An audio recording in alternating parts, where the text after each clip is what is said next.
Hi అండి అందరికీ.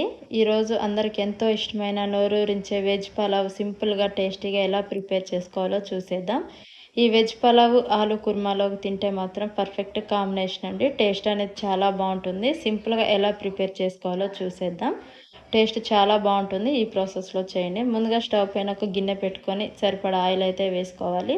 Oil heat ఎక్కిన తర్వాత హోల్ బిర్యానీ స్పైసెస్ వేసుకొని అవి మంచిగా ఫ్రై అయిపోయిన తర్వాత మనం ముందుగా సన్నగా తరిగి పెట్టిన పచ్చిమిర్చి, ఉల్లిపాయలు వేసుకొని ఉల్లిపాయలు అనేది మంచిగా మగ్గే వరకు అయితే ఉడికించుకోవాలి.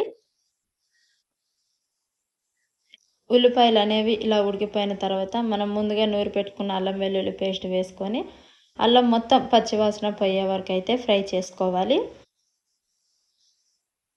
అల్లం పచ్చివాసన పోతేనే కర్రీ అయినా రైస్ అయినా టేస్ట్ అనేది చాలా బాగా వస్తుంది. ఇదొక్కటి మాత్రం మర్చిపోకండి. అల్లం పచ్చివాసన పోయిన తర్వాత మనం ముందు కట్ చేసి పెట్టుకున్న ఆలు, క్యారెట్, బీట్రూట్ వేసుకొని ఇందులో కొంచెం కొత్తిమీర, పుదీనా కూడా వేసుకొని కొంచెమంత ఉప్పు వేసుకొని కలుపుకోవాలి.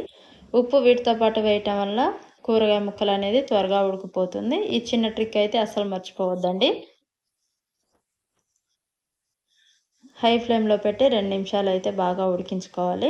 ఉప్పు వేసాం కాబట్టి అడుగు అంటకుండా మంచిగా ఉడికిపోతుంది. ఇలా కూరగాయ ముక్కలన్నీ ఉడికిపోయిన తర్వాత రైస్కి సరిపడా వాటర్ అయితే పోసుకొని మంట అనేది హై ఫ్లేమ్లో పెట్టి ఉడికించుకోవాలి. రైస్ ఎప్పుడైనా అర్ధగంట ముందే నానబెట్టుకోవాలండి. 1 గ్లాసు బియ్యానికి 2 గ్లాసుల వాటర్ పోస్తే పర్ఫెక్ట్గా రైస్ అనేది ఉడికిపోతుంది. టేస్ట్ కూడా చాలా బాగా వస్తుంది.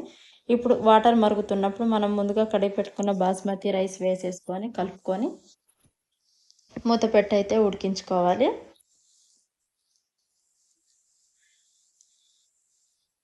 ఇలా కలిపిన తర్వాత ఒక 5 నిమిషాలు హై ఫ్లేమ్లో పెట్టి ఉడికితే ఇలా ఉడుకుతున్నప్పుడు మళ్ళీ ఒకసారి అయితే అడుగు మాడకుండా కలుపుకోవాలండి.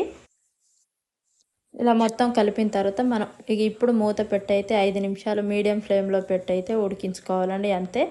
ఎంతో సింపుల్గా టేస్టీగా ఉండే మన వెజ్ పలావ్ అయితే రెడీ అయిపోయినట్టే అండి. చాలా బాగుంటుంది టేస్ట్ అనేది. కొత్తగా నేర్చుకునే వాళ్ళు కానీ అస్సలు వంట రాని వాళ్ళు కూడా ఈ ప్రాసెస్లో చేస్తే టేస్ట్ అనేది చాలా బాగా వస్తుంది. పిల్లలైతే ఈ ప్రాసెస్లో చేస్తే ఉత్త పలావ్ అయినా తింటారండి, కర్రీ లేకుండానే. టేస్ట్ అంత బాగుంటుంది. తప్పకుండా ట్రై చేయండి. టేస్ట్ ఎలా వచ్చిందో మనకు కామెంట్ అయితే చేయండి.